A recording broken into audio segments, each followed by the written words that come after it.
Baik, dan kini kami sudah tergabung kembali dengan dua narasumber, Guru Besar Hukum Internasional UI, Prof. Hikmahanto Yuwana, serta relawan Mercy, Mbak Marisa Noriti di Yordania. Mbak Ica, tadi saya menyambung pernyataan Anda, jadi artinya kalau Anda sebutkan data Anda 40 orang tewas, apakah ini semua sebetulnya warga sipil atau militan sesuai dengan apa yang diklaim oleh Israel begitu Mbak? 80 orang tepatnya Mas sejak Oke. tanggal 11 Oktober.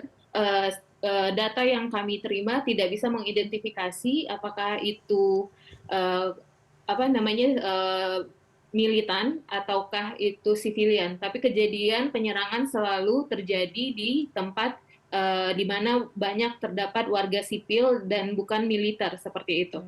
Oke, sejauh ini pantauan dari Mercy, apakah kemudian sebetulnya warga sipil itu masih bisa merasakan aman atau mereka juga masih dalam kondisi was-was dengan berbagai serangan dekat pemukiman ini?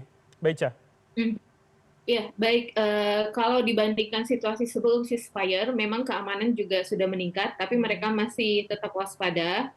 Seperti yang pernah saya sampaikan juga, saat ini masih banyak warga Gaza yang masih memilih bertahan di selatan dulu sampai mereka benar-benar yakin kalau ceasefire ini sudah benar-benar terwujud dan benar-benar stabil, tidak terlalu fragile lagi, karena mereka sudah memiliki pengalaman buruk sebelumnya, ceasefire yang hanya berlangsung kurang lebih 1 bulan saja dan akhirnya di Israel mengingkari janji dengan penyerangan pada tanggal 18 Maret di awal tahun 2025 ini. Jadi warga Gaza belajar cukup banyak dari pengalaman ini, walaupun mereka berusaha untuk kembali ke pemukiman mereka, tapi bisa saya bilang masih banyak yang cukup waspada dan memilih tetap mengungsi di selatan dulu seperti itu. Oke, baik. Prof. Saya ke Anda, jadi bagaimana kita melihat ini, gencatan senjata iya, tapi serangan tetap berjalan begitu Prof? Ya, ini terus terang ini sangat rapuh ya, Hmm. dan yang menjadi kekhawatiran bagi dunia, terutama juga terhadap Presiden Trump. Jadi kalau saya mendengar berita tadi, sebenarnya sudah ada peta yang menentukan sampai di mana posisi IDF dan sampai di mana posisi dari para pejuang Hamas, katakanlah begitu. Nah, cuman kan masalahnya peta yang tadi dikatakan elektronik ini, di dalam kenyataannya itu di mana batas-batasnya? Itu yang mungkin menjadi permasalahan, ya. Karena tidak ada, sekarang kan sudah nggak ada gedung, nggak ada apa, jadi udah sama sekali flat lah gitu. Nah, sementara mungkin dari pihak Hamas tidak memiliki sistem yang baik gitu ya, GPS-nya atau apapun lah gitu, yang bisa menandai bahwa posisi itu ada di mana. Maka tadi kita lihat ada sekarang pembatas yang berwarna kuning itu. Nah, jadi serangan itu dilakukan karena apa? Dugaan bahwa Israel memasuki wilayah yang melebihi dari apa yang sudah disepakati. Dan itu yang diceritakan ada rudal dan kemudian ada personil IDF yang meninggal. Itu yang terus kemudian dibalas oleh Israel. Tapi balasannya ini yang saya kurang setuju juga. Karena balasannya lewat air strikes ya, serangan udara. Kalau serangan udara itu persisinya itu akan repot sekali, terutama sekali kalau misalnya serangan itu diarahkan ke sebenarnya tercampur ya penduduk sipil dengan pihak Hamas. Ya. Dan akhirnya kita lihat sekarang korban ada mungkin korban sipil walaupun tadi Mbak Ica masih belum bisa diketahui apakah benar itu korban sipil, tapi saya yakin pasti ada korban sipil. Nah, ini yang jadi permasalahan ya, jadi permasalahan. Oleh karena itu, sebenarnya sudah saatnya ISF International Stabilization Force itu diturunkan ya.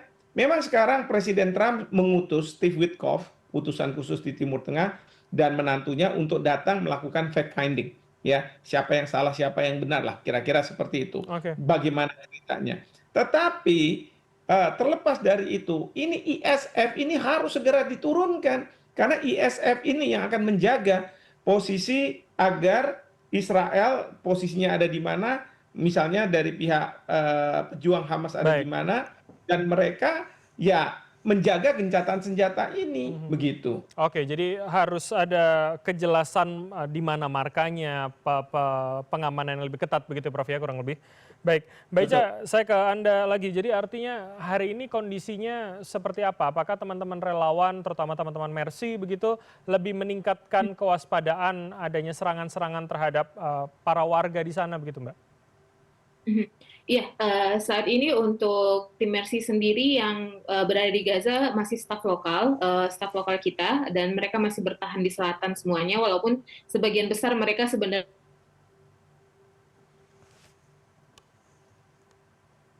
proses memasuki Gaza, dan biasanya kita tidak pernah mengalami, bisa dibilang untuk tim internasional kita bisa berkoordinasi lebih intens dengan UN untuk situasi keamanan di Gaza, dan kita selalu marking biasanya untuk memastikan memberitahu kepada pihak yang bertikai bahwa di area ini, di rute ini akan ada perjalanan tim internasional.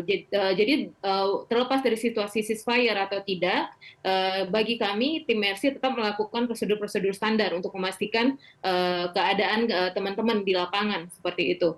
Dan bisa disampaikan di sini bahwa setelah penyerangan tanggal 19 Oktober kemarin, situasi udah lumayan kondusif kembali, tidak ada lagi penyerangan udara, mereka tetap merasa lebih nyaman dan tetap waspada, dan ya masih dengan segala fire, humanitarian aid, dan situasi keamanan itu masih belum tercapai, masih banyak hal yang perlu diwujudkan seperti itu. Oke, Mbak Ica, jadi kondisi di sana begitu untuk infrastrukturnya terutama rumah sakit, apakah kemudian itu masih bisa digunakan dengan baik begitu Mbak Ica?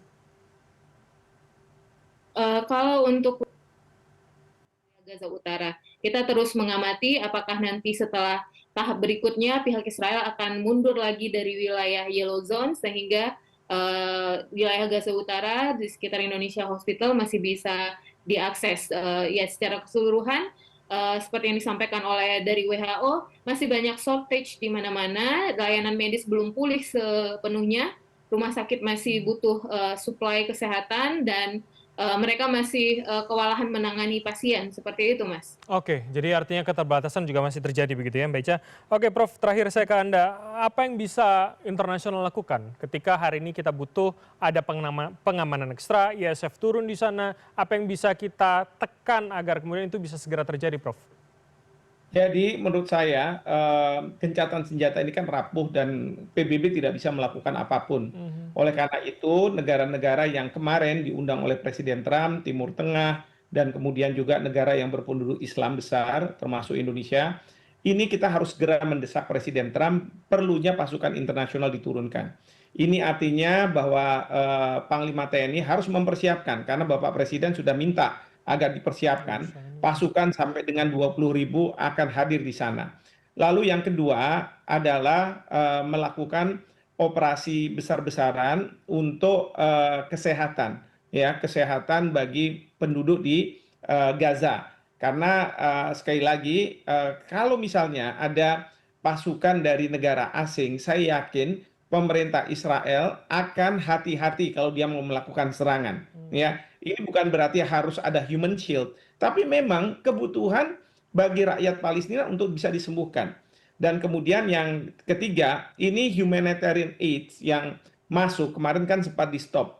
Nah ini harus dipenuhi, karena apa? Dari pihak Hamas kan sudah menyerahkan sandera, bahkan juga jenazah-jenazah yang diminta oleh Israel. Itu sudah dilakukan.